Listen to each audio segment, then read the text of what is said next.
Before money existed, buying something as simple as bread could require something as large as a cow, because if you didn't have exactly what the seller wanted, the trade would simply fail. So, many civilizations began using widely accepted valuables, especially gold and silver, which were weighed during transactions. In the 7th century BC, the Kingdom of Lydia introduced one of the first coins with a fixed weight and official seal.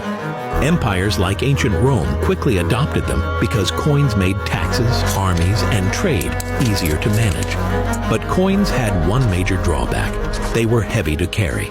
So around the 10th century, during the Song dynasty in China, merchants began using paper money, which represented the value of gold or silver instead of carrying the metal itself. In Europe, a similar idea developed in a different way.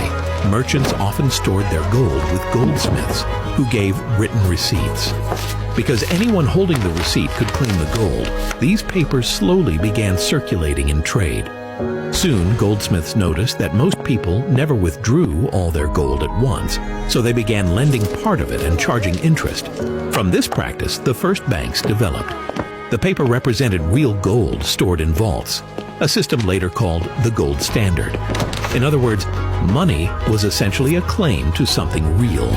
But during the 20th century, countries gradually abandoned this system. Wars, economic crises, and the growth of the global economy made gold too restrictive.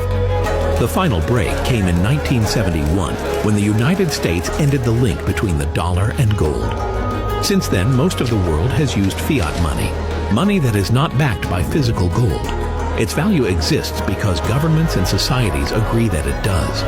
In other words, today, money is neither gold nor paper. Money is trust.